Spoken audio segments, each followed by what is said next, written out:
Now streaming. Okay, good. And I'm recording on Audacity. Beep boop. Beep boop. Oh, right. Beep boop. Me too. Okay, good. Look at that. Look at us. Mm-hmm. So, Josh, So, Alex, how can I help you how much today? did you spend on the hat? How Well, much hang on. did you spend on that hat? All right. So, for reference, everyone, I got this fancy noodle hat. This, I put some macaroni in it and everything, or they put some macaroni in it for me. It was pre-macaronied. Hang on. Yeah, there you go. Yeah, Wow. fancy. You look like a pirate from Pirates of the Caribbean. Woo! First More movie. like a swashbuckler. I specifically didn't go with the triad pirate hat. I could have. Okay.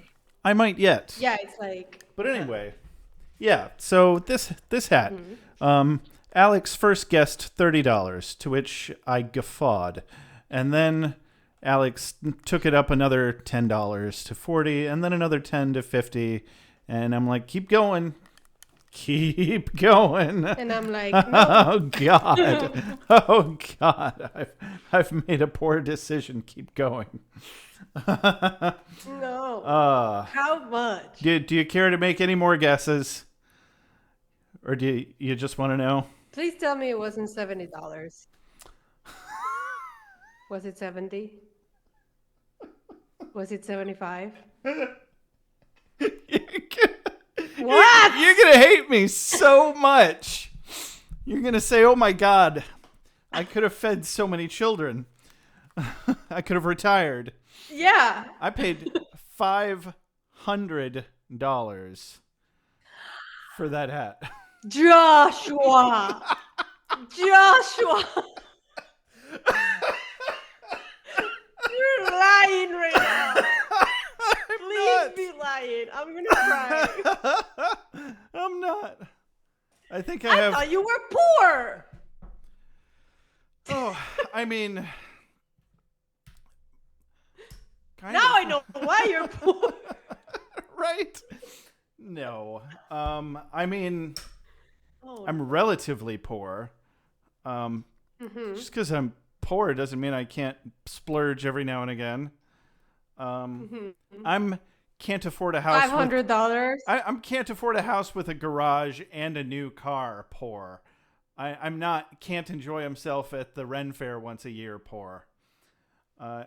Okay. There's levels here. I see. Yes, there are levels. I grew up poor. Is it just because it was like real leather, or is it because it was handmade by like blind nuns? Like, what the fuck? But maybe not blind nuns, but real leather and handmade. I think the artwork of the dragon had a lot to do with it. Like that's etched and airbrushed by hand. Oh, wow. And I have no idea what kinds of feathers those are, but they're very soft.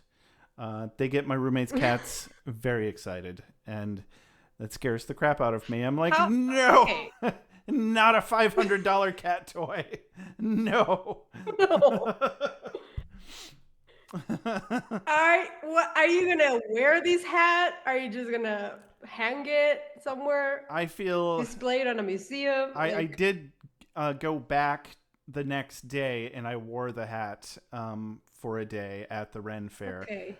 Because when you make a big ticket purchase, they give you 2 free tickets to the Ren Fair. Well, there you go. They're like, this guy spends his money like a stupid idiot. Come on back for free. And I was like, yeah, why don't see the logic. I see the logic. Yeah. No, it makes absolute sense from their perspective. But now I feel obligated to wear it to funerals, weddings, church. I don't go to church, but now I need to start going just to make this purchase worthwhile. Yeah, I think so. Dance clubs. Wow. Like actually, I will. we do go to a dance club semi-regularly that is essentially a big fancy dress party. So I will be wearing it to that at least twice. It's going to be part of my Okay, Halloween good. costume. I'm going to use it. It I better have be. to make it a worthwhile purchase. Plus, it's such a cool fucking hat. It is a cool hat. I'll give you that. It's very cool. And I just also, if it makes you feel any $500. better, I was pretty drunk. That does make me feel I better. was 6 beers deep, and I Yeah. got the beer for free. I did tip like $10, but No, yeah. yeah. Everything is making a little bit more sense, but just a little bit. Yeah. Listen, Josh, next time you're like super drunk, about to buy a $500 hat, call me and maybe you can instead help me pay off my crippling tax debt. You know? Tax debt. Oh, I didn't know it was tax debt. Yeah, Well, it is. The IRS might be coming for me. oh no. Will they come for you in Mexico? That doesn't seem likely. Also, I don't know. I'm scared. Also, no, the IRS is not coming for you. The IRS doesn't have the budget to come for small. You're a small fry. No offense, but I mean, did you make millions of dollars and not pay taxes on them? Because if the answer is no, I did not. I think you're fine. Did you make anywhere near the 6-figure income range? Okay. You're fine. I did not. Yeah, no. Okay. The IRS and just for legal reasons, I am paying off of the debt. That's good. I have a payment plan. There you go. All right. Okay. Yeah. Do you care to divulge to the general public how much but that now debt that is? I know you're it was about $6,000. Oh. So well, I've next got time like 70 grand worth I'll of call Sugar Daddy Josh. You're gonna be my new sugar daddy. Okay. I already bought you a microphone and a thing and That's true. an input box and an arm. I mean, I've still got like 60 grand of loan debt, so if that makes you feel any better. Oh. That does make me feel better. Thank you. So I bought a hat Yeah. instead because they're never going to get any of my money. They can fuck off. Yeah, because you know what? What if we die tomorrow? Yeah, seriously. What are they going to do with that money? Nothing. So They're going to sit and hoard it. I need it to Nothing. eat. And buy hats. And buy hats. So, welcome to Wubba Lubba PodPod, everyone. I'm Josh. I'm Alex. Yay. Yep. And we're going to discuss season 1, episode 10 of Rick and Morty, called Close Encounters of the Rick Kind. The Let's Rickest talk about that title kind. a little bit. Say what? So, what is the original name here of this title? Oh, Close Close Encounters of the Third Kind? I think it's the third kind. You know, I didn't think to look that up. I'm going to do that real quick. Close Encounters. Yes, of the third kind. That's what it appears to be. And that's a movie? Looks like a 1977 sci-fi drama with Richard Dreyfuss, Melinda Dillon, Francois Truffaut, I don't know, Carrie Guffey. Yeah, so no idea what that's about. Let's see. Overview is a American science fiction film written and directed by Steven Spielberg. Oh, I didn't know that. Oh, okay. It might be based on a novel or something. Okay, yeah, written and directed by Steven Spielberg. Story of Roy Neary, an everyday blue-collar worker in Indiana whose life changes after an encounter with a UFO. There you go. Close Encounters was a long-cherished project for Spielberg. Blah. Made a production budget of $19.4 million. Wow. Culturally, historically, or aesthetically significant. Okay, here's the plot. That's what I wanted. French scientist Claude Lacombe, his American interpreter, cartographer David Laughlin, and other researchers discover Flight 19, a group of United States Navy Grumman TBM Avenger torpedo bombers that went missing over the Bermuda Triangle. You know what? I'm bored. It's about a UFO. Yeah. Yeah. It's about a UFO. It's a UFO. It's a UFO. It's a UFO. That's all that's really important here. Yeah. Yeah. And also, yeah, and I mean, it's kind of like a sing-songy.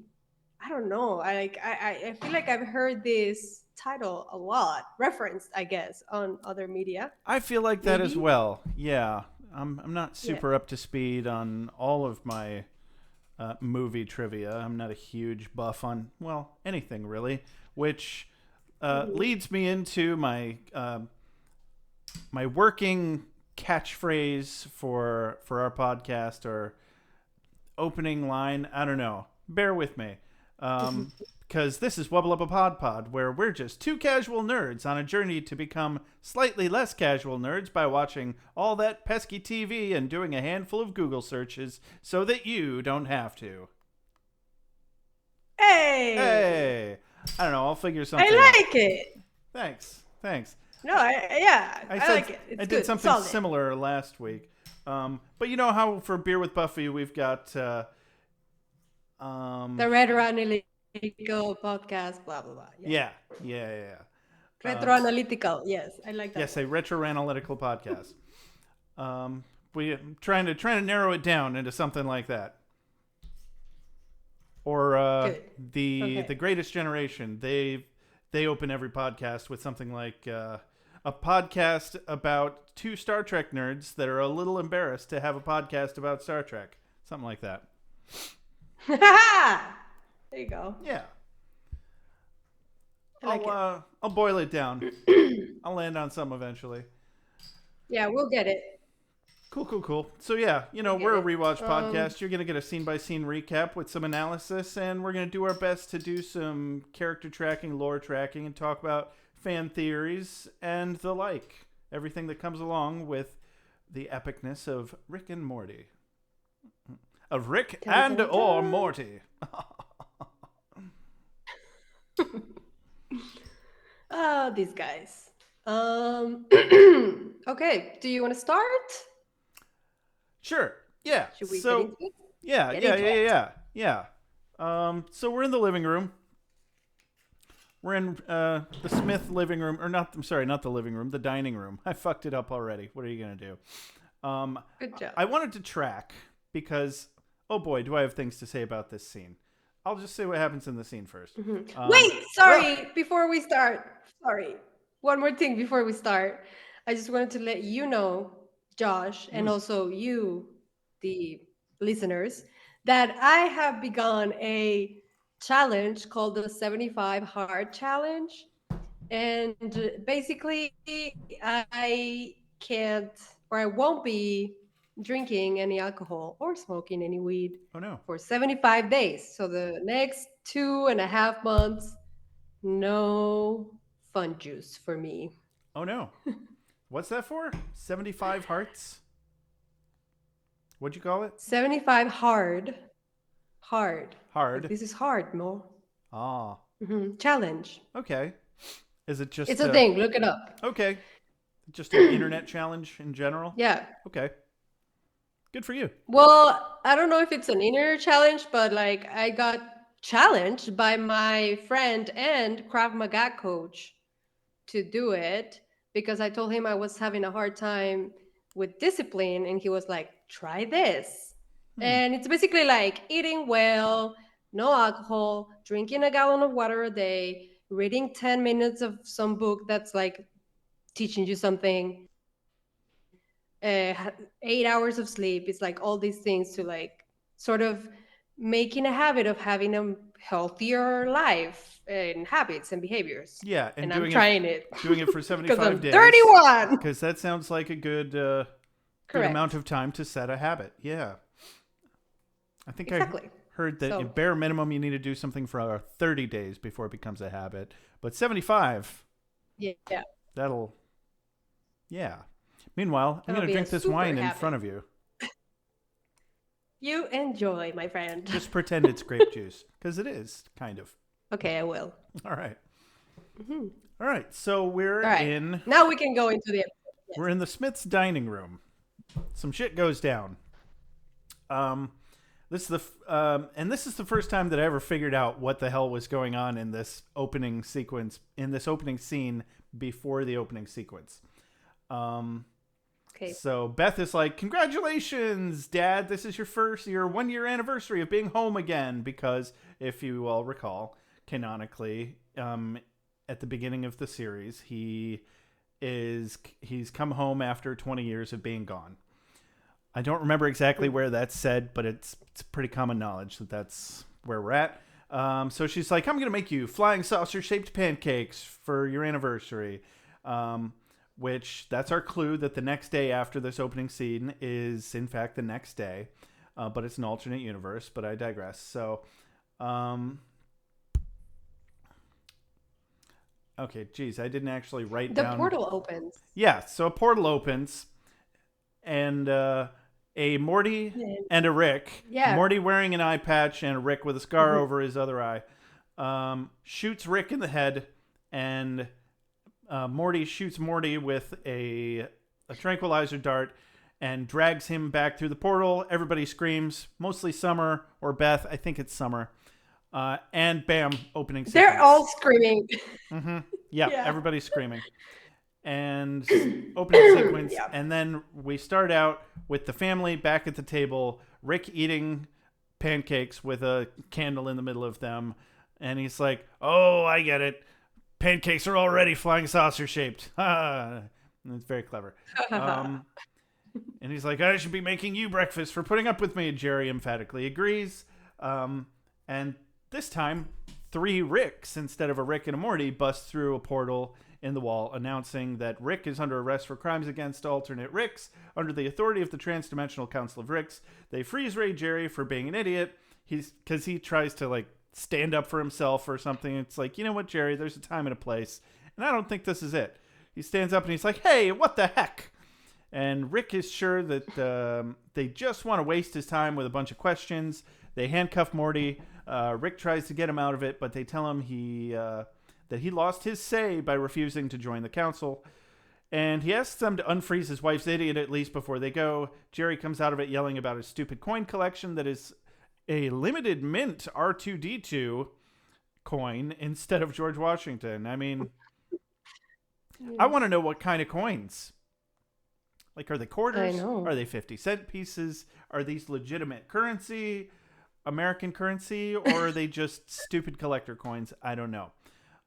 But I want some. Probably the latter. I'd pay at least $500 for some. Why not? Josh. But anyway, Jerry. But it's like, "Our son's been abducted," and he's like, "You hate me for buying those coins." Like, Jerry. Yeah, I think she hates him for a lot more reasons than buying those coins, but that's on the list, probably. Yeah. So this is the first time that I ever figured out that the opening scene where Rick gets shot and Morty is kidnapped, that is evil Morty and his cybernetic Rick that are doing that. I don't know what I used to think, but I was just always confused. I was like, wait, but are they just playing the same scene twice? Shows how much attention I was paying. I think this was also my very first time connecting that was evil Rick and evil Morty and robot Rick. And we actually we see how robot Rick literally murders a Rick, which is what they're accusing C-137 Rick of doing. Yeah. It's a lot of information compacted into a very, very quick series of moments. And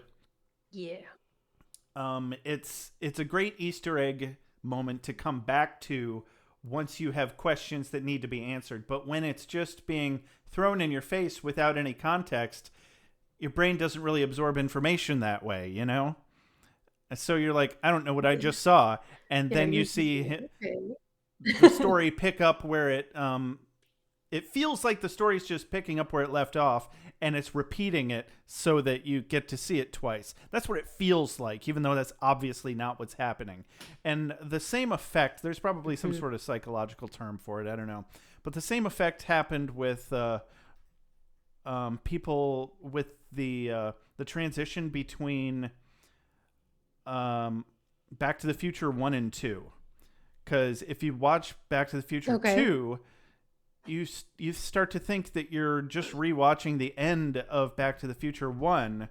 And in fact, I knew somebody who pirated those movies onto VHS when I was a kid, and they cut out the beginning of Back to the Future 2 because they thought it was a repeat. And I was like, no, my guy. No, that's why would it's even a different actress playing Marty's girlfriend. And if you listen to the inflection of Doc Brown's voice, he clearly filmed it twice because he says a couple things almost the same, different, but it's different. Yeah. Same, but different. Yeah, it's specifically the line, it's stuck in my head forever, where he's, in the first one, he says, "It's your kids, Marty. We've got to do something about your kids." And the way he goes up on kids is, I think that was the right way to say it, and that's the first way that he said it. But then he had to refilm it, and he said, "It's your kids, Marty. We've got to do something about your kids." And he goes down on kids on the second one. And I'm like, that's not right. That's not how he said it before. What the fuck is going on? So, yeah, that's some fun trivia. Nice. Go back and watch that. Yeah. Correct. Yeah. Fun stuff. Fun shit going on in this episode. So then they cut to the Citadel of Riggs. Yeah. This is the first time that we visit the Citadel of Riggs. And as they go around and bringing in Rick and Morty to the council, Rick is explaining what the Citadel is. And he's like, basically like, oh, I have a lot of enemies because I'm a genius. And there's other versions of me that had the ingenious idea of banding together. And he's just criticizing them because he thinks it's stupid to band up together. Mm-hmm.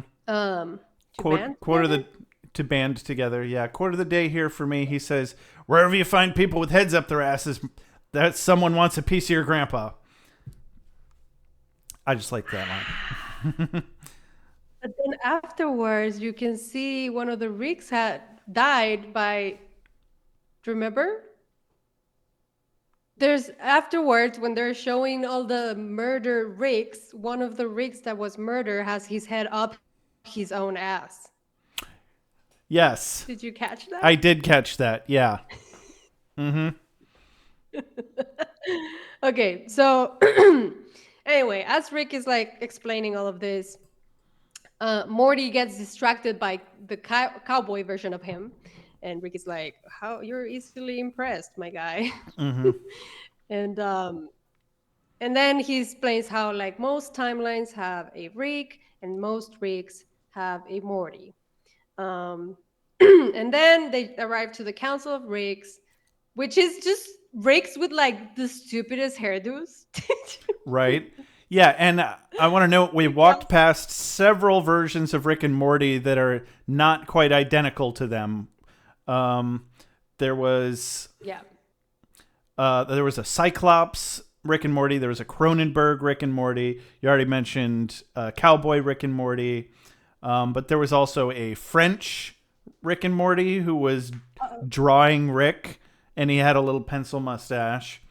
There was a robot Morty. There was one who looks like a fish person with an underwater helmet on. Yeah. And then there's a couple Ricks that are trying to sell them insurance and a doll that says, "Show me the Morty," which is really dumb. But yeah, and so Rick is like, "Get out." Dumb. The way that Rick is just like, oh. Yeah. But yeah, so we're in the Council of Ricks. Oh wait, no, and the way he's arguing with the soldier Ricks on the way into the council, He's like, save your anti-Rick speech for the Council of Ricks, Terror Rick. He's like, hey, save your Rick rules for the Sheep Ricks, Rick Pig. Fuck me, pal. Fuck you. No. Fuck me. It was so dumb and yet clever at the same time. I liked it. So pretty, so beautiful.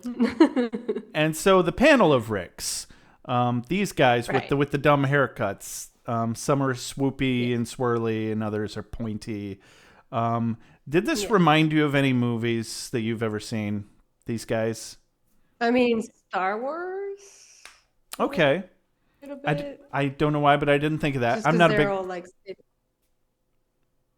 I'm not a big Star Wars person. What did it remind you of? It reminded me a lot of Bill and Ted's Excellent Adventure.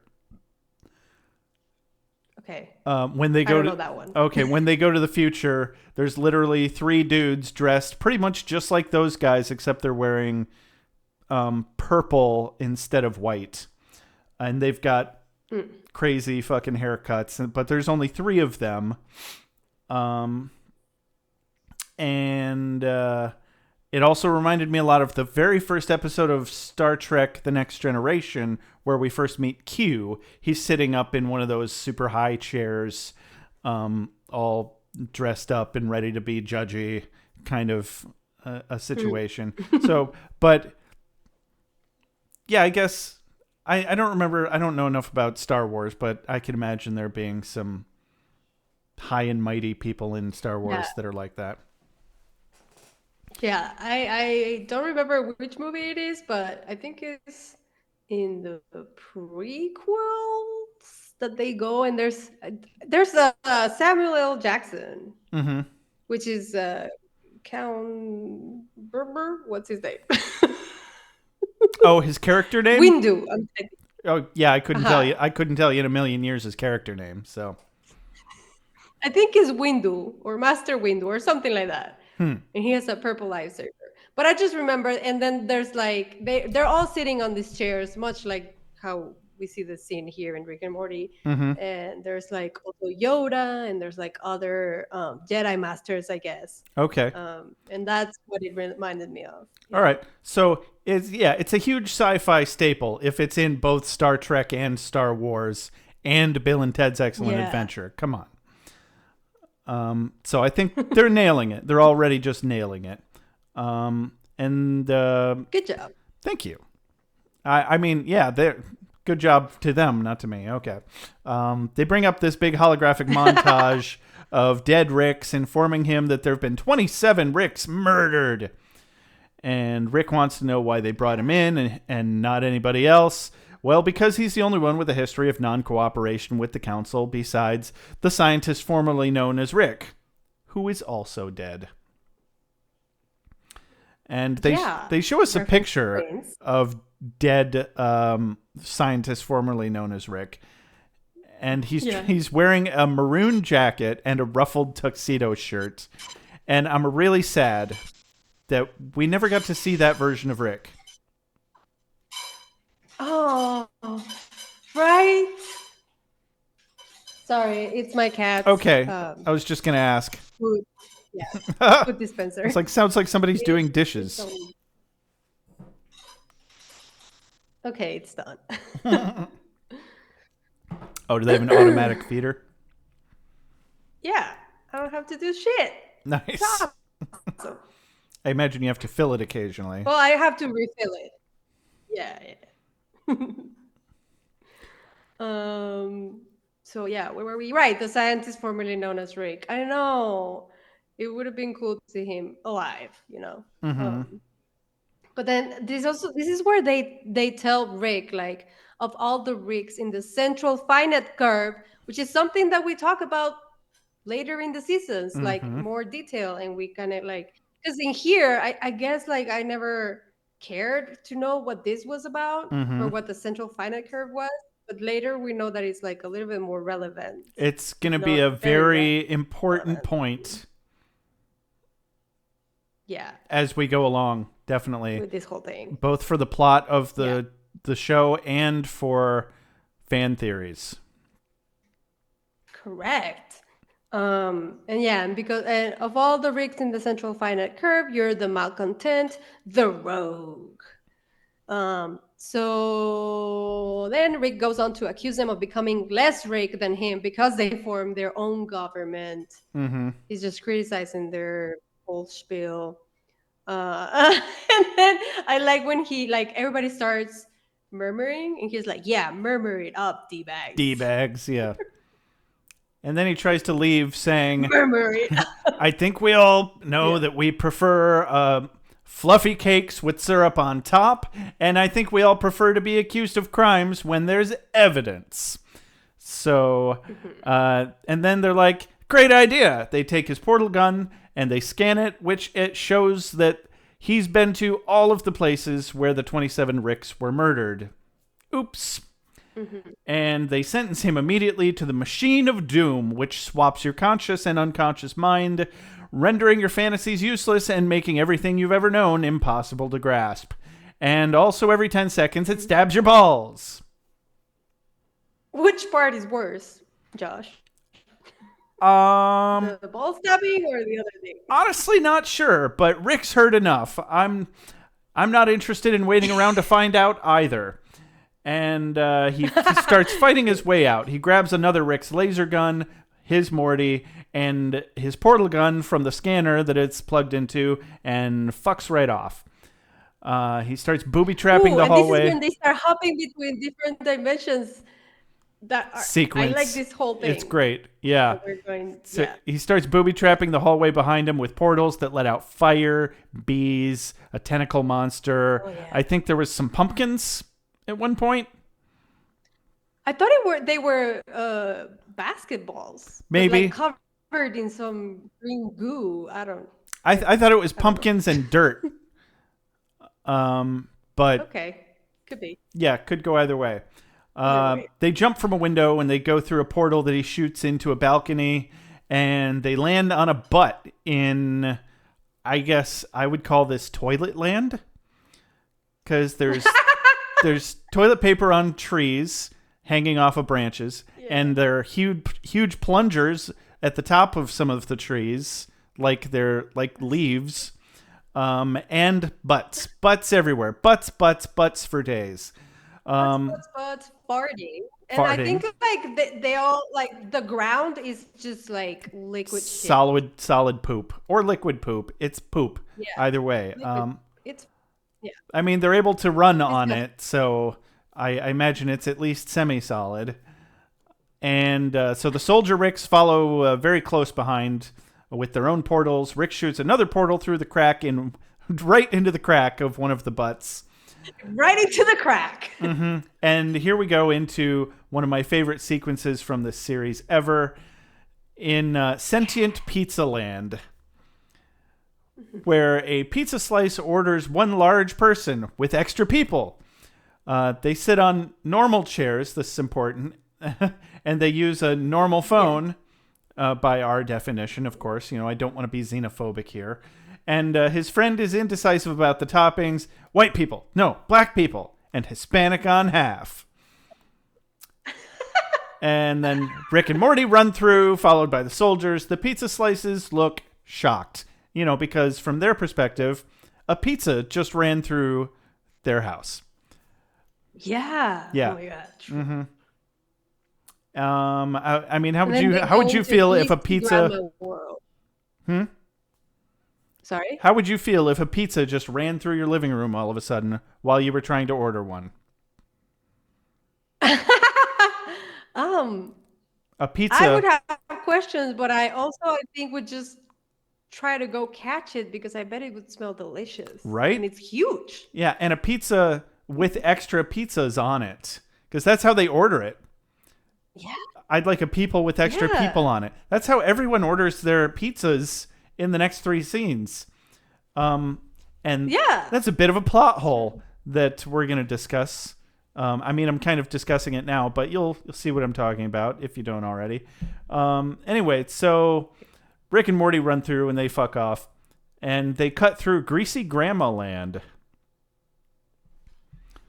I mean, that doesn't seem like it'd be a thing, but multiverse. Yeah. here we are. There are no limits. Yeah. None whatsoever. And now we're in sentient phone land. A phone sits Yeah. on a slice of pizza now, calling using his mini person that is a phone with a dial pad on it. Yeah. And he wants a large sofa chair with extra chair, please. And his friend says, "High chair, no recliner with wheelchair on half." Again, you don't order a pizza and say with extra pizza on it.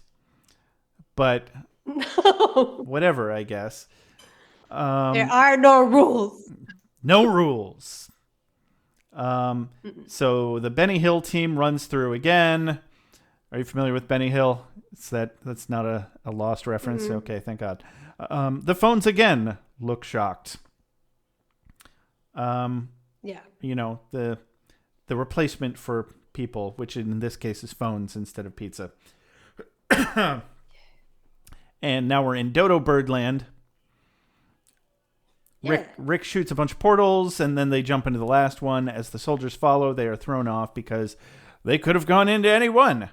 Do you know about the huge Easter egg in this scene? No. Oh. What? That's fun. So, a notepad, a pen, and a mug with a question mark on it. It's such a quick moment. It's so easy to miss. Those three things, a notepad, a pen, and a mug with a question mark on it, fall through the middle they fall out of one of the portals. It's the one in the middle. And have you ever seen the TV show Gravity Falls? It's another cartoon. No. I know about it, but I haven't seen it. Okay, I've never seen any of it either. But I remember hearing about this while I was watching another video about Rick and Morty fan theories.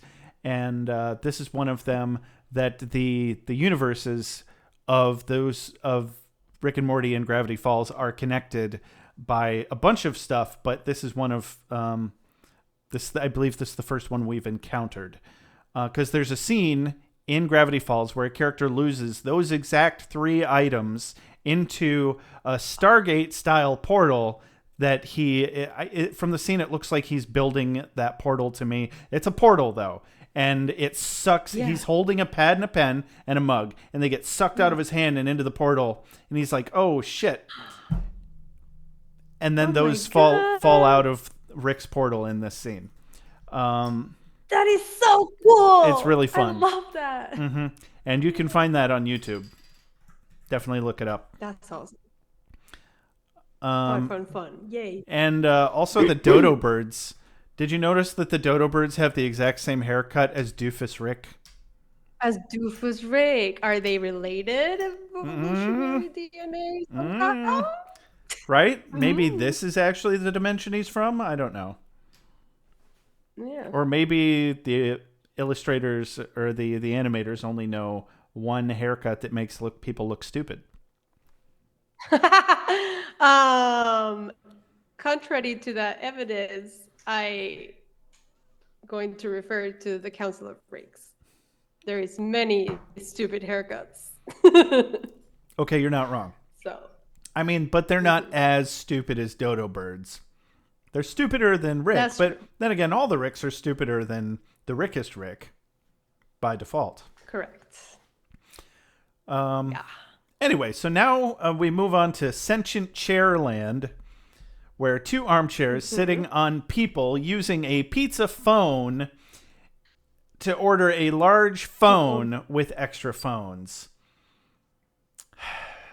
Yes. Cell phone, no rotary, and payphone on half. And payphone on half. Again, Rick and Morty run through, and the chairs look shocked. Rick explains to Morty that killing Ricks in general wouldn't profit him because, but someone is killing Ricks, and they need to find out who it is in order to get the Council of Ricks off of their back. Yeah, to clear their name. Morty wants to go home and stockpile on weapons, but Rick is like, that's not my style. Plus, he knows that there's going to be Ricks at home waiting for him, so it's not a smart idea to do that. Yeah, their house would be swarming with Ricks. And then, Yeah, the house is swarming with ricks. They're tapping the phones. They walk past. They're telling Jerry like, "Oh, I was going to say yeah, they walk past a homeless chair who's drinking, and as he oh yeah, sees the homeless chair." as he sees what from his perspective is two walking chairs, he gives up alcohol very quickly. Oh my God, that's what he was doing. He pours it out because he's freaked out. Wow. Yeah. Yeah, because True. they're Oh walking wow. chairs, because chairs that sit on people world. Isn't that fun? Yeah. Yeah. Um, so Do yeah, you think, okay, question. Do you think, hold on, do you think that the people in this world that are basically chairs, do you think they like still have the same brains as normal people? Like, are they aware that they're just like chairs? And is it like a waste of human brain? they they clearly they don't look sentient in any way. They do still look organic. I mean, I guess they would have to be for them to still be called people and to, have open eyes. They looked like they were still marginally animated, so they weren't just like sculpted out of a hard Yeah, they weren't like material. statues. Yeah, they weren't Yeah. statues that they sit in. Yeah, no, I think it was just an But maybe they organic. aren't like super sentient? Maybe they are what? Maybe they aren't super sentient. Yeah, no, I got the impression that they were basically just vegetables and they have one purpose, and it's so. What is my purpose? You're a chair. Oh my god, kind of a situation. Yeah. Uh-huh. Sad. Damn. That's scary. But I didn't see a single chairperson there that seemed upset about it. Mm-mm. And it wasn't like they had to whip So, them to keep their chairs in place. It's just how the world be, you know? yeah, I guess. Damn. And you Damn. know That's deep. how they came up with this concept. They're like, what about a world where chairs sit on people? What about a world where pizza orders people? Ha ha! Yeah. We're really flipping it Ah, around. so many flips. What was the other one? Where phones order sofas Sofas on through phones that look pizza like phones. people, and they sit on pizza. Oh, yeah. And they sit on pizza. That one hurt my Oh my brain the God. most, I think. Yeah. But so now they're in. Oh yeah, so we see the house that's swarming with Ricks. The Ricks are sucking up to Beth, fucking with Jerry, prank calling him as if they were the Rick that they're looking for. And they use a rigged phone to trace the Yeah. call. And they're like, the call's coming from inside the house. Oh no! And they make him think he's gonna commit suicide with Morty, and then laugh at him Yeah. for believing it. It's a dick move. Beth thinks it's amusing after she realizes it's a joke, but Summer is mortified because Summer is not quite as jaded as Beth yet. Yet. Yet. And then Um, then we cut back to chairperson world in an Italian phone restaurant. okay. Pause. Because I think I need to pee. So let's use our be right back Ooh, screen thingy. good times. Yeah. And also, my cat is on me. So be right back. Yeah, they can still hear us though. Great. Mm-hmm. Be right back. Be right back.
I'm back. I'm also back. I actually never left. Yay. Okay. Here we are. Yes. And we're in an Italian phone restaurant where chairs sit on people and they eat phones. And they ordered some cheese phone sticks and some phone sketty with meatballs, and it looks delicious. I really wonder if it's just like pasta that is shaped like phones and bread shaped like phones and meatballs shaped like phones, or if it's actual phones that are flavored like spaghetti and meatballs and bread and cheese. Because one I would think be it's the latter. really good. The other would taste like phones, and that doesn't. Yeah. Chairs don't eat phones, but chairs also aren't sentient. So clearly they do in this universe. So I should just shut my fat trap, I guess. Yeah. Why are you questioning alternate dimensions? It's very Josh? very How dare you. xenophobic of me. I'm sorry. Sometimes you have to be able to So then- recognize your faults. Good. You're growing as a human. Thanks. Look at you. No, I'm not. So Rick predicts how the other Ricks won't be able to resist messing with Jerry. But then once they're bored, they're gonna be onto them. So, and you can see how Rick is like fidgeting with his portal gun, trying to figure out how it was like hacked or something. And this is when Morty starts to reflect on how when he first saw all the other Ricks and Mortys at the Citadel, that kind of like devalued their bond. But then he realized it just means that their relationship must be pretty special to span over all those different timelines. He's trying to put a positive spin on this. But real quick, Rick is like, yeah, it's going to be that way. You're a camouflage. And Morty's like, wait, what? What is that? What do you mean by that? Because our personalities so are Rick so says- different. Yeah, because our personalities are no. So Rick is like, so Ricks have a very distinctive and traceable brainwave due to our genius. The best way to hide from our enemies, radar, is to stand near someone with complementary brainwaves that makes ours invisible. So, and he starts drawing these wavelengths like genius waves, canceled by Morty waves. Morty waves. He clearly was gonna say stupid waves. So something of the but like. he's Yeah. trying to sugarcoat it. Yeah. Which is nicer than Rick and yeah, that's is when- generally expected to be. Yeah. Yeah. But I think this is just strategy because he needs Morty. He's trying not Right. to make him mad, but Correct. so yeah, this is when Morty starts to kind of like, wait, what? Like, because our personalities are so different. And this is when Rick discovers that his portal gun was hacked remotely by the real killer to frame him. But he's able to trace the signal and then enter the Citadel Ricks. Oh no. And then what happens? And then the other Ricks catch up with them and tell the waiter that they've tracked a dangerous killer who looks exactly like them to this location. They mark themselves with a red X on their foreheads so that he can tell them apart.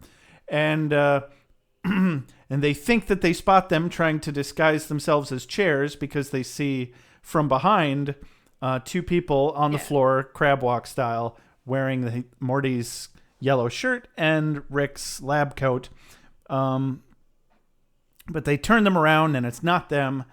And then they look outside the window and they see the actual Rick and Morty taking off, stealing their spaceship that looks like a cop car. Yeah. And the waiter tries to stop them as they run out the door because he's already confused them with the other Rick and Morty. And they have to turn around and go, Red X! Red X! Which I think is hilarious. So stupid. Yeah. And then we cut to Evil Morty's lair planet, or wherever the fuck it is. We don't really know where it is. And now at this point, Rick's portal gun is working, right? Yeah, it definitely is. But we didn't really see them travel dimensions to get there. We don't. Well, it's obviously not in Chair World, so presumably they go through another dimensional rift to get to to Evil Yeah. Morty's lair planet. And so Rick conveniently mentions, as we come back from a commercial break, he says, "Hey, good thing that outlet had lab coats and your favorite kind of shirt in stock, right?" And Morty's like, "Yeah, I heard you the first time. You don't have to keep saying it over and over." Implying that Rick He's has visibly upset at this point. yeah, which implies Morty or that Rick has said that multiple times now. And this, okay, from a writer's standpoint, this is an obvious ploy to explain away the fact that they have their clothes again, even though they obviously left them back in Chair World Yeah. on Yeah. their people chairs. But Yeah. I think this is playing into the theory and the idea that Rick knows he's on a television show, but nobody else in the show knows. Ah, wow. It's definitely Yeah. one of those fourth wall breaks. And Yeah. why would he be saying it multiple times to Morty to the point that Morty is annoyed by it? Because he's waiting for the cameras to be rolling on him again. So it's weird that he knows he's on a TV show, but he doesn't always know when he's on a TV show. You know? Mm-hmm. Because Yeah. yeah, Wow, I like that. yeah. And that was an original idea. That was all mine. Good job. I didn't read that anywhere. And so Rick is impressed by how much this guy doesn't want to be found, referring to whoever framed him by hacking his portal gun. And Morty's being super butthurt about learning that he's a camouflage. Rick downplays it as they approach a dome surrounded by naked Mortys being tortured. Rick recognizes that a bunch of agonized Mortys can't hide you from other... Rick recognizes that a bunch of agonized Mortys can hide you from other Ricks, whereas one Morty is only enough to hide you from a handful of bureaucrats. Which is usually enough, but not in this case. So... and this is when Rick says that he fiddled with a concept like that once, and Morty's like, what? And then he's like, on paper, Morty, on paper. Obviously, I'd never actually do it. I mean, you can get the same effects this with is barbaric overkill. 5 Mortys and a jumper cable. But again, I would never actually do it. And Morty's like, excuse you, I wouldn't do it, Morty. God, it's just bad craftsmanship. But I'm like, but would you do it, or you would probably do it? If he had to, he would. I don't know. But I do think Rick C-137 is one of the exceptions to the rule. I think he would hesitate more than most Ricks to do it. Yeah. I think that is his main weakness. Clearly, the rest of them, at least the ones that are part of the Citadel of Ricks, they don't seem to care as much about Mortys. They just see them as camouflage, definitely. That's part of being the Rickest Rick, I guess. Probably. I guess. So anyway. Okay, pause. My cat is being loud in the sand. Are you done?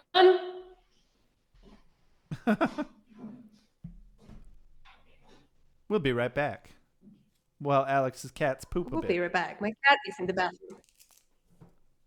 Okay, no, don't. Ew. Don't play with your own puke. Ew. Okay, they're out of the bathroom. We can continue. All right. And we're back. So cut to the Smith house. Beth is again over pampering the Ricks. What does he say? She's like, there's chocolate or something like that. And then time. this it's is when time. We are. Oh, coffee time. Thank you. It's like coffee time, and all the Ricks are like, oh fuck yeah, and they go, and then the Mortys like go into the table where the Ricks used to be and start playing cards. It's like, I don't know. There's this weird like power dynamic.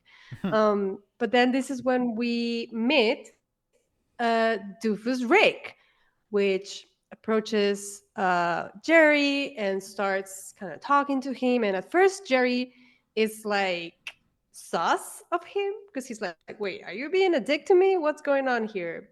But Super Doofus sus. Rick is like, "Oh no, I hope I didn't offend you. Like, I'm just like blah blah blah. Like, you work in advertising? That's amazing." He's like complimenting Jerry and being like, seems to be genuinely interested in him and what he's saying And and like genuinely admiring impressed him and that he works in advertising, yeah, genuinely impressed.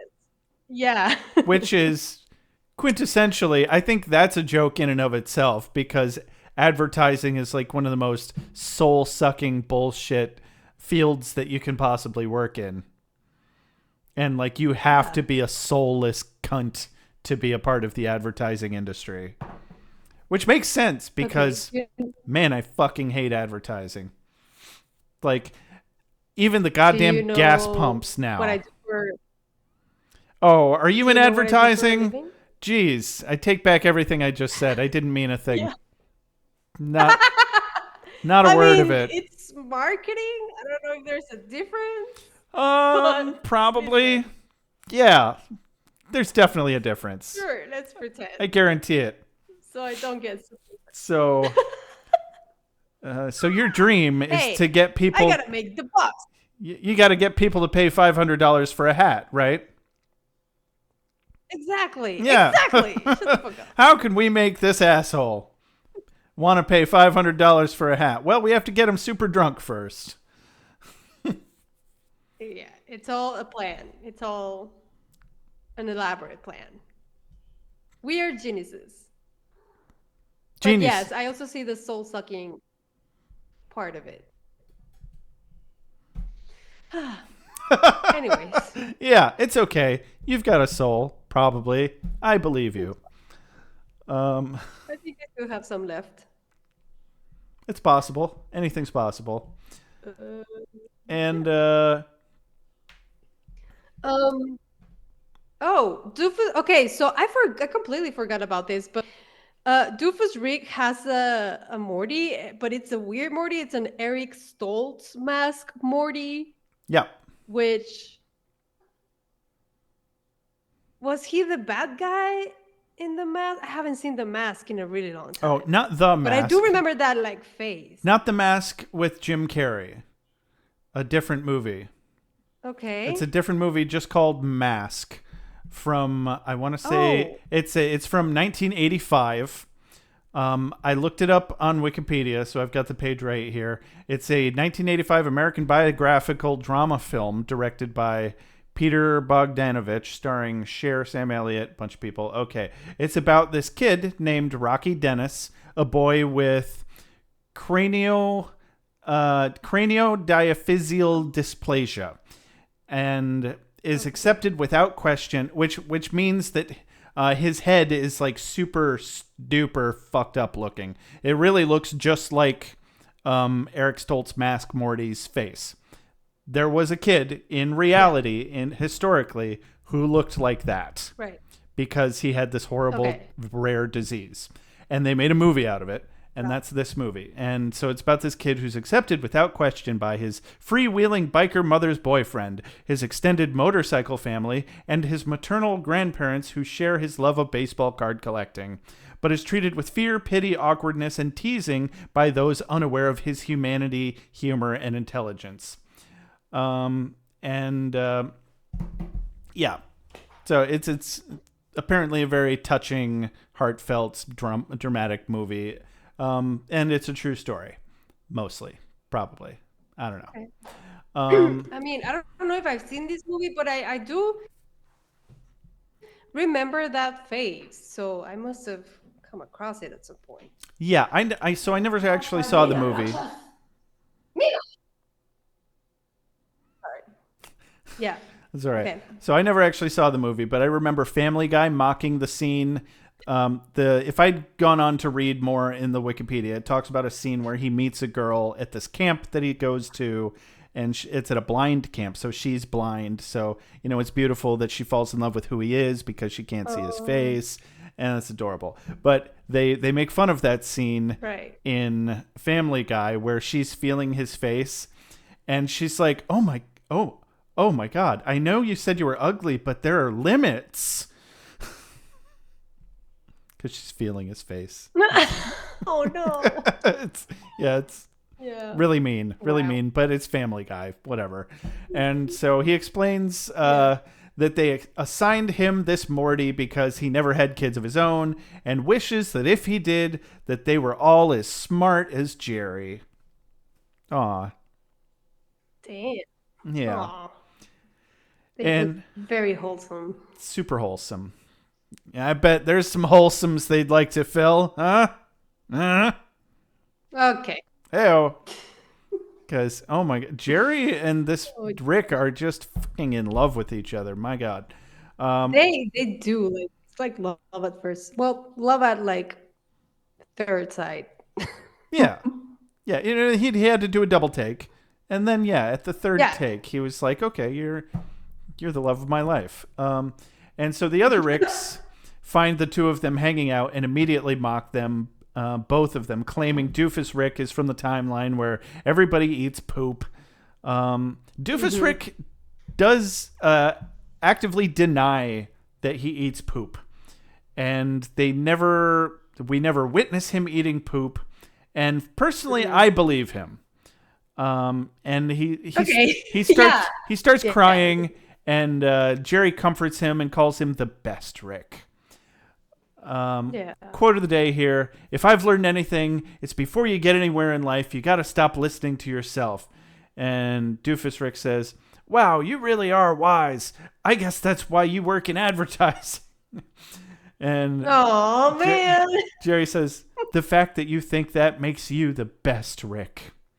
And I'm like, "Yep, Aw. that's a hell of a bromance plot right there. It is Hell a of a full bromance." right there. Yeah. And we pretty much know that Jerry's gay. I mean, we haven't quite gotten there yet, but there's multiple. Yeah. This is probably the first time there's any evidence of it, but it pops up again in a couple episodes when we meet Mr. Poopy Butthole, and I think there's more later. But Yes. so then we cut back to Evil Morty's lair. Right. Morty complains. And Morty's fighting with Rick as they're like going through like trying to sneak in. But Morty's like loudly fighting. He's, And I'm he's just like, a "I'm just tool a to you, tool. Rick. Stop it." And Rick's like, well, And then Rick is like, go ahead. "It's your choice to take it personally, Morty." And I'm like, That's a take. That's a hot take, definitely. Yeah. yeah. Yeah. It's an That's like that's you're welcome to have your wrong opinion. That's basically what he said. Yeah. It's that vibe, yeah. And then Morty says, "I'm more than a human shield." And that's when Rick is like, "Yeah, you are. You're a perfect, impenetrable suit of human armor, Morty, because you're as dumb as I am smart, which is why when I say shut up, it's a really good advice." And then the aliens, monsters, catch them. They start fighting. He's like, "Look what you did." Rick blames Morty. Well, and and then, I just want to call out, he basically just called Morty the dumbest motherfucker alive. oh yeah, Yeah. yeah, Which he's still not as dumb as Doofus Rick. but he's not No. exactly like Morty is smarter than other people. He's So, smarter than all the other Mortys, that's for sure. But yeah, But I he's guess, apparently the one true Morty. So however the scale works, he's still dumb enough to be this Rick's camouflage. Or does any yeah, Morty have the interesting. potential to be as smart as him if they're with this Rick? Yeah, That seems, that's interesting. honestly, that seems likely. Could be. It's a nature Yeah, versus I like nurture argument. Yeah, yeah, yeah, yeah. Yeah. That's smart. Look at you. Hey, look at me. And then enter Mouth Scar, Rick, and Evil Morty with the slow clap. He's like, and then Rick immediately is like, "The slow clap, really? Like that's overplayed, bro.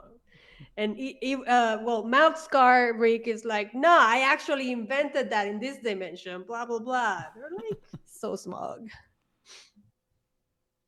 And then Um, Rick is like, "Oh well, la dee da. Hey, that's mine." It's funny. It's a bit. It's a dumb bit, but it's funny. yeah, And then yeah. we cut to, I guess, a hallway. They're being dragged by the lobster creatures, and Rick says they need to escape. Yeah. Morty's too pissed at him to listen to reason and refuses to help him. Evil Rick orders Evil Morty to take Morty away, and good Morty is like, gladly, but he has no idea what he's getting into. And he gets put into this room with dozens of huddling, frightened Mortys, telling him, and Evil Morty's like, it is pointless to try and escape.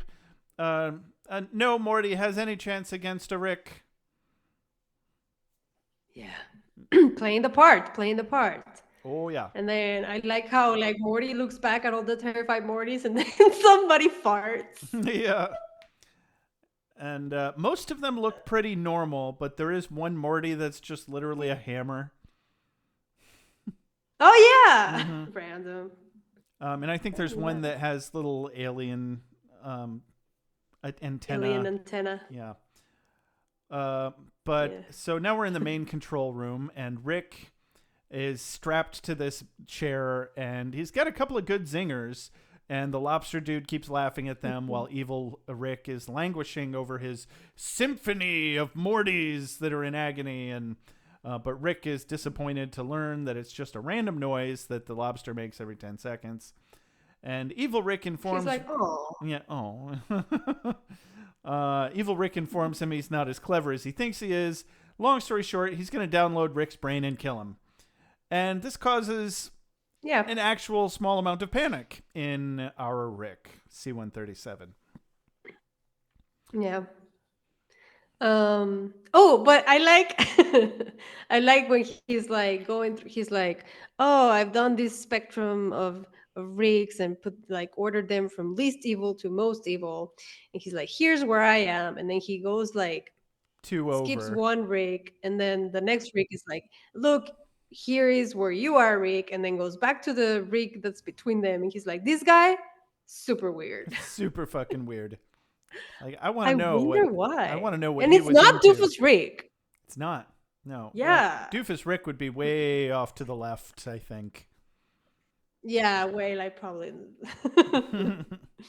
Or off to the right. Funny. I don't know. It looked like it's more than a linear spectrum, but this guy had them all ranked in just a linear spectrum. I think it would be more of a grid, really. Yeah. So cut to Doofus Rick and Gary making ovenless brownies with chemistry. Yeah. Which my question is, will you eat these brownies, Josh? No, I would not. Because you know why? Do you think they taste the same as normal brownies? Nope. I don't think they taste anything like brownies. I looked it up. Titanium nitrate and chlorified tartrate. Chlorified tartrate, first of all, is not a real thing. And titanium nitrate is a colorless solid. And chlorified tartrate doesn't exist, but tartrate does. It is tartaric acid, which is part of tartar sauce, like you dip fish in. So that part of it would be at least edible. But there's no such thing as chlorified tartrate. So if you're just mixing some tartrate with titanium nitrate, you're not going to get anything vaguely resembling brownies. But that doesn't mean that there weren't other ingredients that he didn't list before we came back to that scene. But I still don't think it's going to make anything resembling ovenless brownies. Real brownies. So it was bullshit sci-fi jargon. That's all. Sorry to ruin it. Now, if you could actually make ovenless brownies just by pouring a couple of beakers into a pan, fuck yeah, I'd be all over that. I mean, do you know how to make No bake cookies. Basically, No. oatmeal, peanut butter, some vanilla. I'm just trying to put together the recipe in my head from childhood memories right now. Don't mind me. There Just is a way. a handful of things that you mix together. You stick them on a pan and you let them dry out for a half an hour, and you've got some fucking cookies, and they're really good. Cookie? Mm-hmm. Wow. Little bit of chocolate Impressive. powder in them. So they're basically peanut butter peanut butter chocolate oatmeal cookies. Pretty good. Okay. Yeah, no bake cookies. Look it up. I believe you. Yeah. Okay, I believe you. And so Doofus Rick and Jerry hug after complimenting each other just a little too much. And Jerry's got something to show Doofus Rick. Zip. Nope. Sorry, I had to go there. It's in fact his stupid R2D2 coins. And Doofus Rick says, Yeah. "You know what? I can't promise you that these are going to hold their value or that they're going to gain any value, but they have value to you, Jerry, and that's what's important." Jerry tears up a little. This is a very crying a lot episode. Everybody tears up at some point. Very in this episode. emotional. Very emotional. So Jerry tears up and he's like, "How long will you be staying?" "Oh, just until we find your Rick. I found mine. I found mine." I found mine. And they hug. Yeah. Aw, Good for Jerry. them. Bad for Beth. Aw. Actually, wait, no. Good for Beth. Very. Yeah, if Jerry were to just leave Beth for Doofus Rick, everybody would be so much happier. Everybody. I think so too. Yeah. Like, Damn. never mind all of the judgy shit that we're heaping onto Jerry and Doofus Rick for being who they are and what they're into, but they'd both be so much happier. Oh yeah. Mm-hmm. For sure. Oh my god. But fuck that. It's more fun so for us then- if they stay here in this toxic situation. Thank God they did. And suffer. Suffer. Yeah. Yes. Suffer. We need the suffering Entertain us. for our entertainment. Oh, jeez. Ah, jeez, Rick. Oh wow. So, Jeez. so we cut to So cut to Morty and the Morty call. the Morty cell. Yeah, with the Morty cult. Yeah, you taking that one? Sure. So, culty Morty's approach Morty with a pamphlet trying to sell him their religion or whatever. They tell him about that one true Morty that will come back and save them or whatever. Morty is like, ugh, ew, like, ew, no. But he then like immediately takes charge, jumps on a platform thingy, and he starts doing a speech. He's like, "We're not defined by our relationships to Rick. Our destiny is our own. Like, we gotta do our shit, blah blah blah." And all the other Mortys are like, "Yeah, like I am more than blah blah blah. I want to do this. I want to do that. I want to write blah, blah, crazy, blah." And then intense they're like, action novels.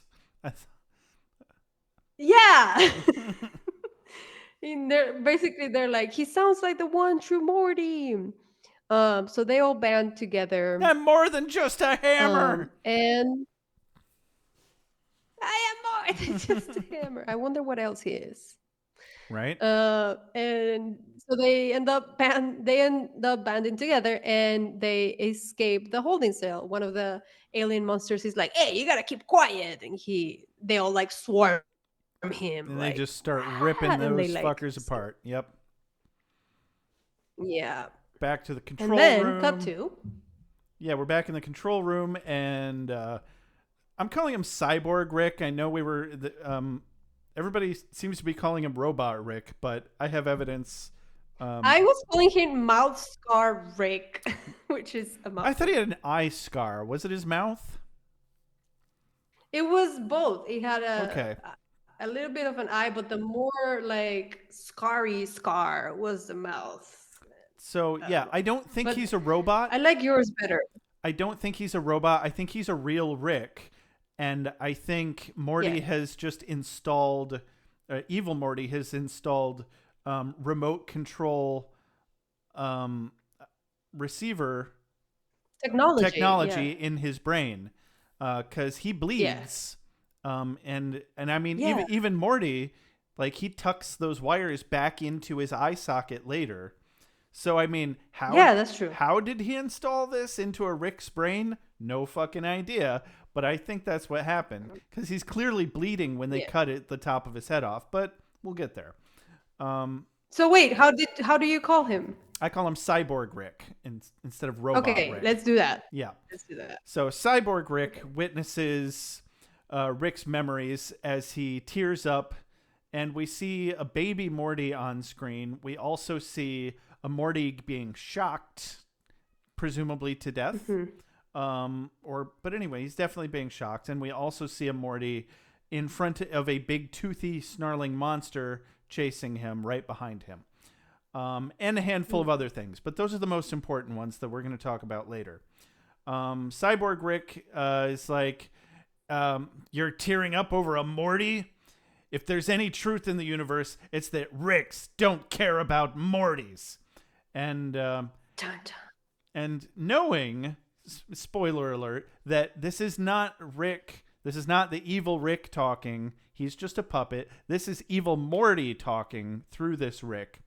So knowing that, we can tell he's got some serious abandonment issues, or clearly some very strong feelings regarding Rick's in general otherwise. And Yeah, then this might be his motivation for whatever he's doing. right, definitely. And then all the other Mortys that just escaped pour in and they leap on Cyborg Rick, and he goes out in a blaze of glory shouting, "Do your worst, you little bastards!" And they Kill me! Do it! do Do it, it! do it. And I wonder if that was actually the real Rick, that particular Yeah, real Rick, just like who just really wanted to die yeah. because he was tired of being puppeteered by a Morty. Can you Interesting. I like imagine? that. Can you Yeah. imagine how much torture that would be? Doesn't matter who's controlling you, but especially Yeah. if somebody's controlling you that you thought was so dumb that they're your opposite.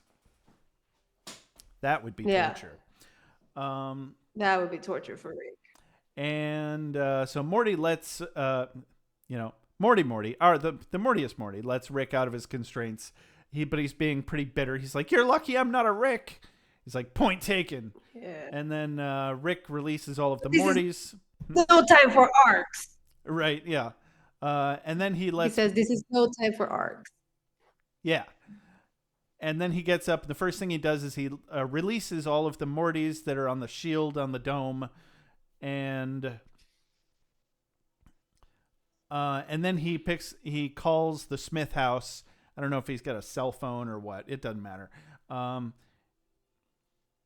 And he says, when one of the Ricks answers, he's like, "Hey, what do me and OJ not have in common?" And they're like, "Who the fuck is this?" And he says, "I found the real killer, bitch." And I never got that joke until this time. I had to stop and think about it. What do he and OJ not have in common? And I had forgotten that about the OJ Simpson trial, that he claimed that he wasn't the real killer and that there was another killer, but he could never produce any evidence of this other killer, and all the evidence pointed at him, but he still fucking got off somehow. Yeah. So that was a while ago. Dan Harmon's really showing his age with that joke. Whatever. Yes. Presumably, they trace the call and portal over to him immediately.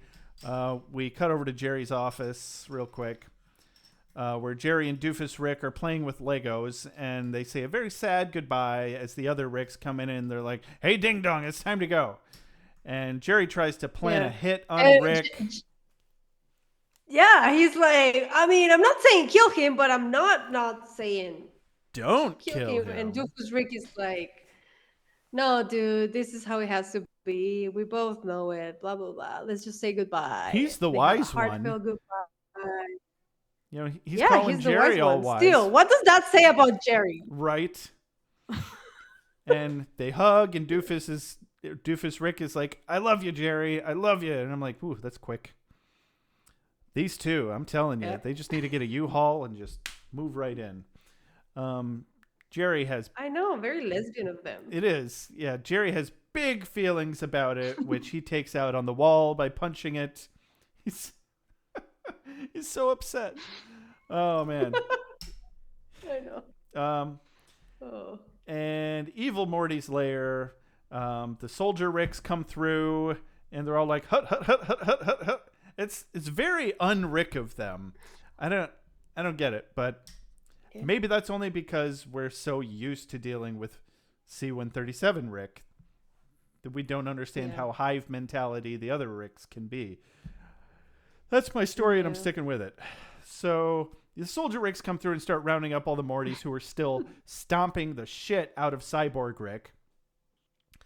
One of the pointiest hairdo looking High Council Rick says that they'll well, Morty's like, what's going to happen to all the Mortys? And he's like, they'll go back to school, they'll play video games, date girls, the poor Rickless bastards. Yeah, because dating girls and playing video games is so awful. God. Those poor sounds bastards. like they're going to have a very peaceful, normal life. Yeah. The poor bastards. Yeah. Wow. Kind of, in a way. I can see that. Oh, well. Yeah. It could go either way, really. Yeah. So then cut to the Citadel. The council is formally apologizing to Rick C-137 for their false accusations. And in the way of reparations, they want to compensate him with a voucher for a free replacement Morty in case. And then Rick is just like, guys, not a good time. Morty's like, what the fuck, bro? Rick at least has some tact about it and snatches it while Morty's not looking. Some tact. As they're walking away. Of course. He's like, let's go, Morty. And then as Morty starts walking away, he like turns back around and takes the voucher before leaving. Mm-hmm. Bro. Very two-faced. Very two-faced. That's something good to remember when we're talking about fan theories later. Because we know he has that voucher. We don't necessarily know if he ever uses it. Or if he's used one before. For all we know, this is his second Morty. We're quite sure this is at least his second Morty. Yeah. Were there more, though? Dun, dun, dun. Dun, dun, dun. And as they're walking through the Citadel unattended by any other Ricks or Mortys, Morty tries to score some praise from Rick, obviously a rare commodity around these parts. And but then Rick slides in, hey, if you want connection, go join a club like all those dumb Ricks. Maybe I don't connect because I'm the Rickest Rick. And it would go without saying that the Rickest Rick would have the Mortiest Morty. And but then he's like, but don't get too cocky because that can lead to some real problems. Like what? Well, I'll tell you when you're older. Yeah. And foreshadow much? Foreshadowing much indeed, actually. I was like, what the hell does that mean? I've never thought about that part before, but now I'm like, shit. What does he know? I thought maybe it was playing into the idea that to the theory that Morty is actually just a young version of Rick and that he will become Rick and it's all a time loop somehow. But I have a better theory on that. Yeah. And it goes back to his memories that we saw while he was strapped into the chair. Remember how there was a Morty being shocked and a Morty that was about to get eaten by a big toothy creature? Pretty sure his original Morty is either dead or something else that I'll cover in a few minutes. Okay. And so that would be one reason for him to say, I'll tell you when you're older, because he knows what happens to a cocky Morty. They die. Just gonna leave it there for now. And there's evidence of that in this episode. So we don't even have to reach out into future Okay. episodes to get that. Um, Interesting. yeah, yeah, yeah. So, cut to the Citadel rigs dealing with the aftermath. They're kind of like doing CSI work on the dead cyborg rig, taking pictures of the body and everything. And this is when they discovered that cyborg rig was being controlled remotely, puppeteered by somebody else, because they open his head and has all these cables in them and Mhm. the remote control thingy. They find the He's like, receiver. this is a receiver. Yeah, but where's the transmitter? And this is my favorite. It's pretty This amazing. is my favorite reveal. The song is like half of the thing. Like, I don't know if it would have hit equally like the same if it was another The song, but music this sells song this is, scene so hard. yeah. It's And I it's think this amazing. song has come to be known as Evil Morty theme. Mm-hmm. So, Because they reuse it. It comes back so around. Every it time we have an does, Evil yeah. Morty episode, they reuse it, and it's perfect. Because we cut to Evil Morty amongst the droves of Rickless Mortys being loaded into cargo ships, and Evil Morty pulls off his eye patch, exposing electronics behind the eye patch and cords coming out of his eye socket, and he throws it on the ground and he stomps it into pieces, and he stuffs the wires back into his eye socket, and he turns around, disappearing into the crowd of Mortys as we hear the eeriest, Blending in. darkest, bittersweet tune that has ever come out of this show.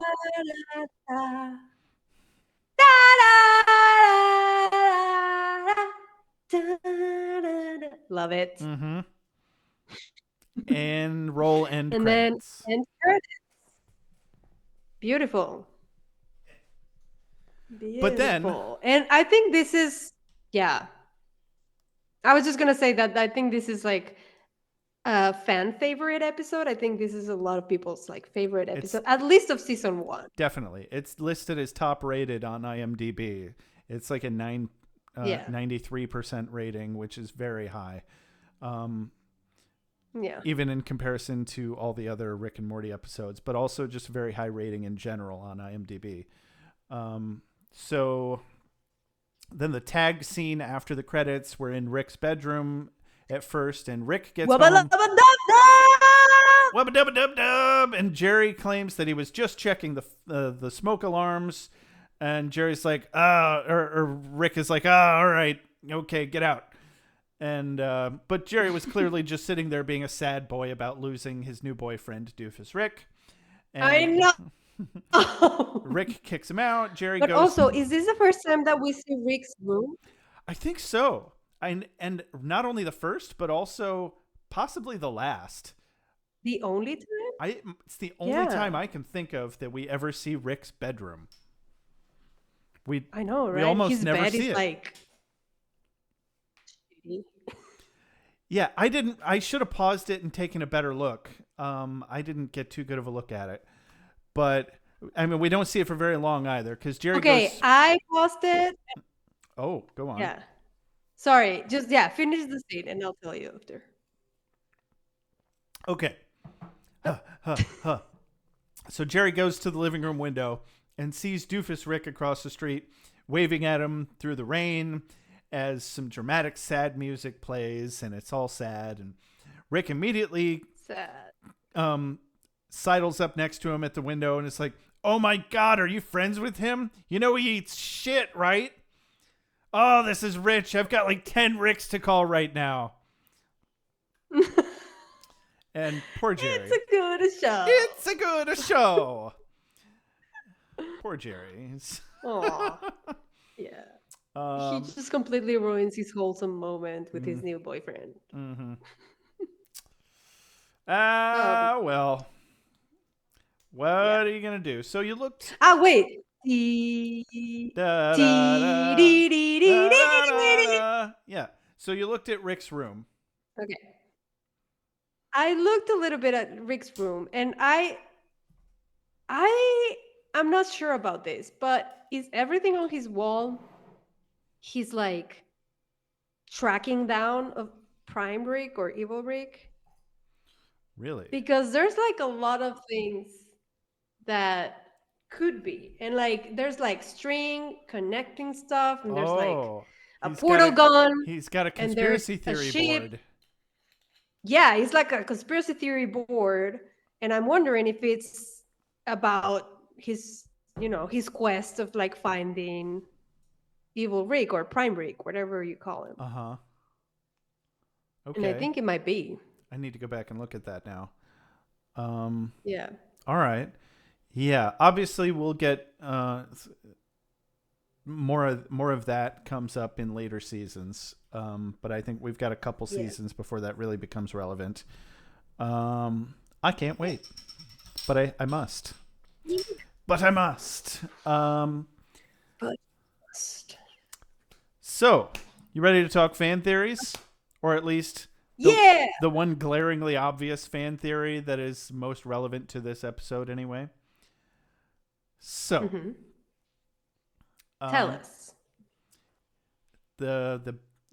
easily the far and away leading fan theory about this episode is that Evil Morty is Rick C-137's original Morty. Right. Right. Yeah. Right. Right. So, and there's an article here that lays it out pretty well. I'm just going to read a bit from that article. And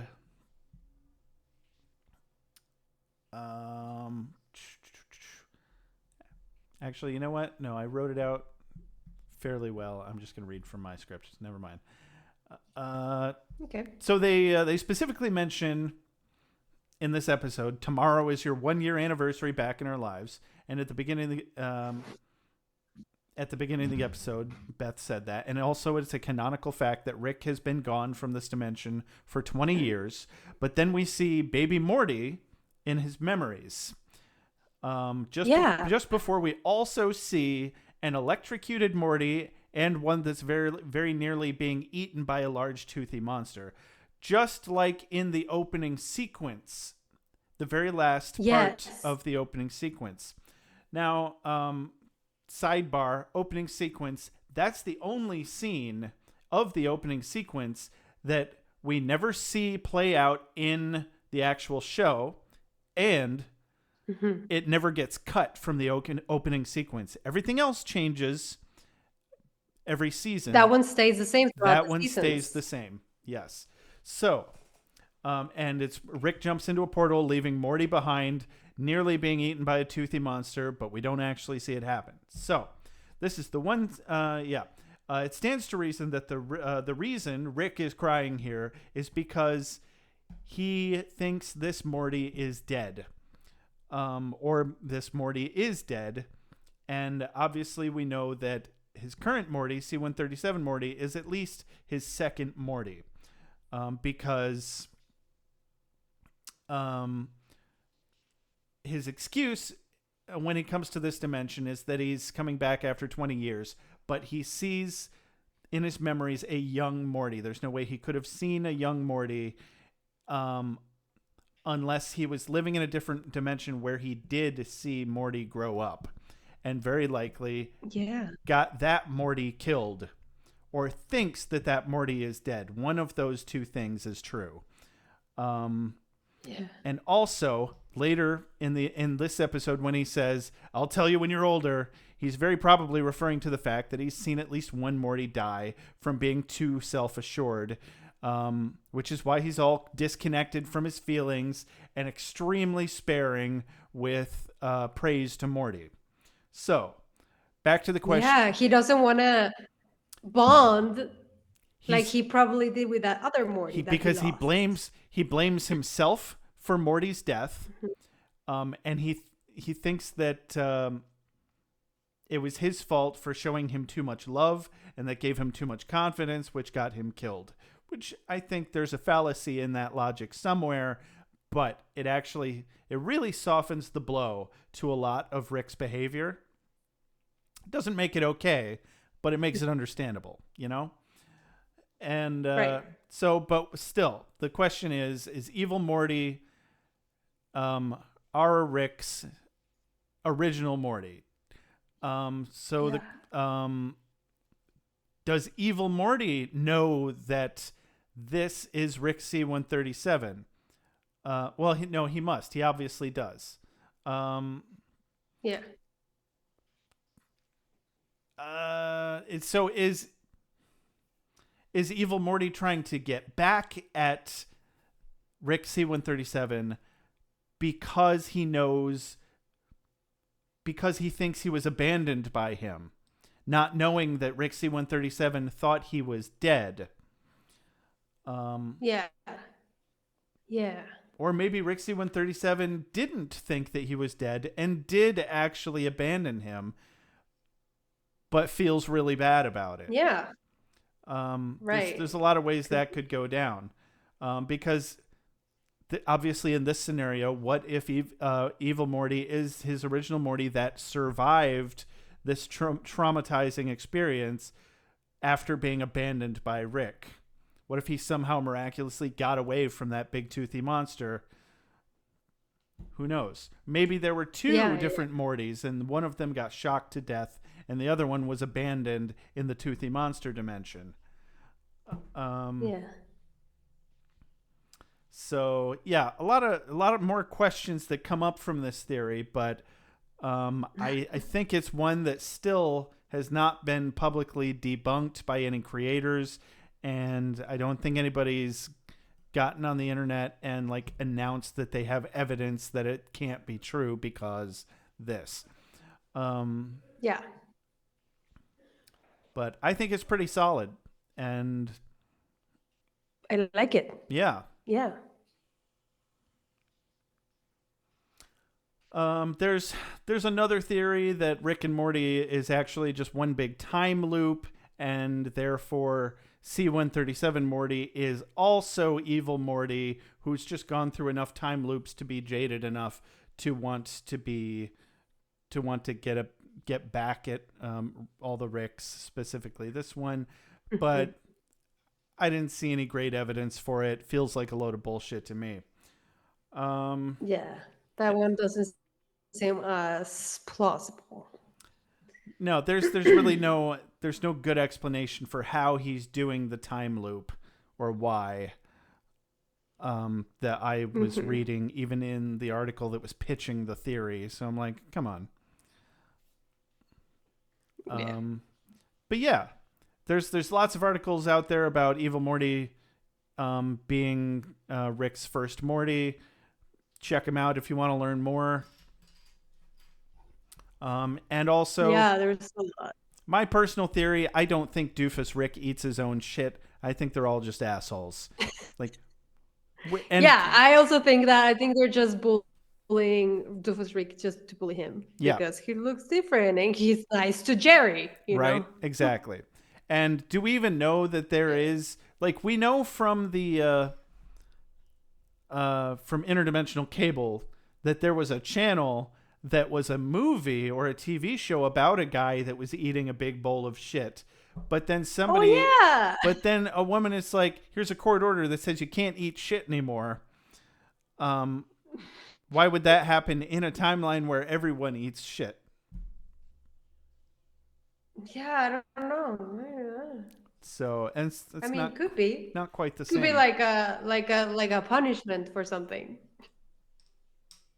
Like you punishment that he can't eat shit. Cannot eat shit anymore. Genius. Yeah. Could be. So she can still eat shit. Thank you. But he can't eat shit anymore. Yeah. They're it's a starvation sentence.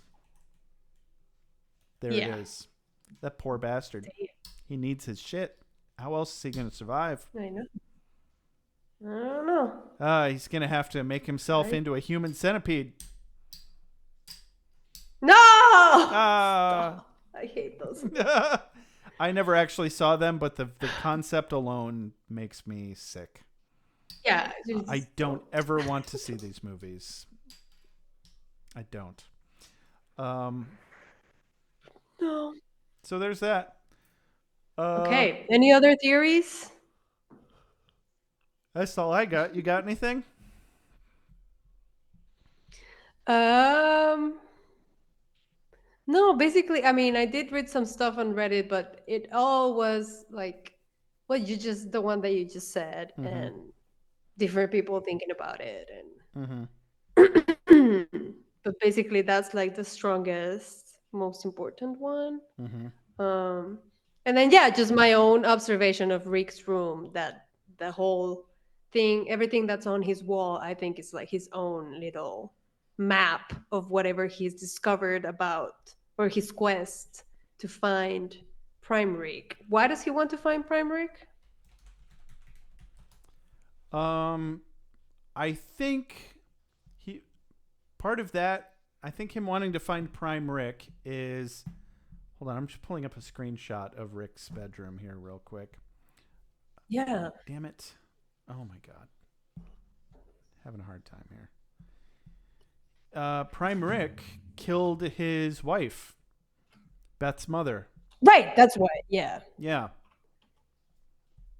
So, Why yeah. can't I just I see this wanna- damn picture? Here we go. Okay. Can I make that bigger? That'd be great. Whatever, that's big enough. So yeah, I see the red lines. Mhm. And this is the shot where Jerry is sitting on the bed. Portal gun. Yeah. There's like a portal gun, there's a ship, there's a Me-6 behind the ship, but that's Mm-hmm. not connected to anything. Aberdolf Linkler is back there.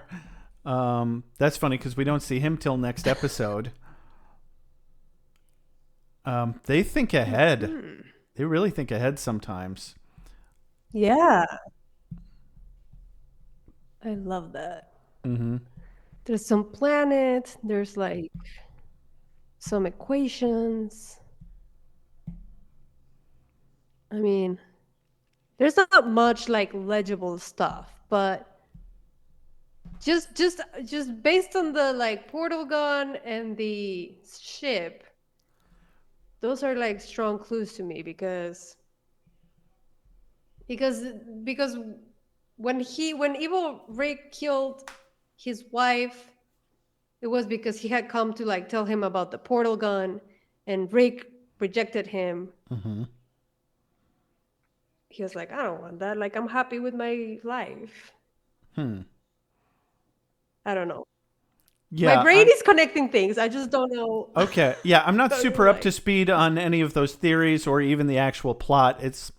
I'm super fuzzy on it, and honestly, I'm only picking up the plot really well as we go through these episodes because it's forcing me to comb through with yeah, yeah, a yeah. fine tooth comb and really pick up on little details that I never caught before. And the same thing's happening to me with Buffy the Vampire Slayer. It's showing me just how much I don't actually pay attention to TV shows as I watch them. Um, but it's amazing that I like it as much as I do, even without picking up on all of that stuff. And it's giving me all these Easter eggs to come back and find. So it's the gift that keeps on giving, really, I think. It is. Yeah, It's super fun. That's why I think this is a show that it's fun to rewatch, because you don't absolutely. catch everything at one watch or first watch. You And can't. and it's so nice to just you can binge it as many times as you want. It's not gonna detract from our Yeah. level of surprise or in how enamored we are with it when we record it. Um, True. yeah, which unfortunately with Yeah. Buffy the Vampire Slayer, I feel like it does kind of take a little bit away. Like, oh, I kind of saw that coming when we do the recording, and it helps a lot to be like, I had no idea that was going to happen, and it's all like a surprise to me all over again. Even though I've seen the show, it's just been like 20 fucking years. Yeah. But yeah, Beautiful. Yeah. I think that's another episode of Wubba Lubba PodPod. We did it. We Look did at it. us. Hey, it's like we're And podcasters or we something. are and we are about to finish the season. So we both thought that it was the last episode of season 1, but we were wrong. There's one more episode, and I think it's a fun one. Definitely. Um, Yeah, I guess they so didn't. I'm They just excited didn't to count wrap this. the pilot as an episode. Apparently. Yeah. But I think it's the only season that has 11 episodes. The rest of them only have 10. And season 7, is it out yet? I haven't even checked, I don't know either. but I know it was. Wow, we're really good Yeah, at this. we have. Oh my God, we're super fans. Totally. Super fans. Hey, we never claimed to be super fans. We just claim to be super nerds or casual nerds that are trying to be better nerds about Rick and Morty. Yeah. And so this is our journey. Join us on this journey. Join us, please. And as you join us, don't forget to check out our socials. We are on Instagram, Wubba Lubba PodPod, Twitter or X, Wubba PodPod, I think. Sounds about right. What else? TikTok. TikTok, Wubba Lubba PodPod. Yeah. Twitch. And very important, Twitch also. Twitch.tv/Wubba Lubba PodPod. You can catch our live recordings there. Our raw recordings. No edits. Also on YouTube. As it's happening. Don't forget to review us on Also on iTunes. YouTube. Please do. Oh, yeah. Review us on And iTunes. we do have a Patreon. At patreon.com/WubbaLubbaPodPod. Patreon.com/WubbaLubbaPodPod. Okay. Do you want to tell them about the tiers? Yeah, we've got a $1 tier that makes you a Morty, gives you exclusive video of the podcast and a live stream reminder. $3 tier that makes you a Rick, gives you exclusive video, live stream reminder, and 50. What was the percentage we decided on? 10%. 10% off merch. $5 Rick tier gives you exclusive video, a live stream reminder, and 15% off merch and exclusive downloadable content. Visit our website at Wubba Lubba PodPod or WubbaLubbaPod.com. You can find some merch. We've got mugs and stickers and hoodie and t-shirts over at www.beerwithbuffy.com/shop. That's our sister podcast. You can check them out too at www.beerwithbuffy.com or find us on Podbean. That's our main host, but we're also on whatever your flavor of podcast platform is. Spotify, Stitcher, iHeartRadio. If you have any questions or concerns, you can email us at wubbalubbapodpod@gmail.com. Big shout out as always to Benjamin Alexander for all of our opening, closing, and transitional music. This has been Wubba Lubba PodPod. I'm Josh. And I'm Alex. Woo! Ah, jeez. Josh has been implementing geez on his normal vocabulary. Yeah, I don't even say it ironically anymore. Completely unironic. Just worked into my everyday speech pattern now. Can't help it. Can't fix it. I'm just fucked. That's the Wubba Lubba PodPod effect. Yep. All I can do for the rest of my life for a living is this podcast. So donate. Donate. Help us. We need your money or we will starve and wither away and die. Yeah. But that's okay. And we won't be able to continue with the podcast. Nobody wants that. So it's on you. Damn right. Okay. All right. That's it. I'm calling it. Me too.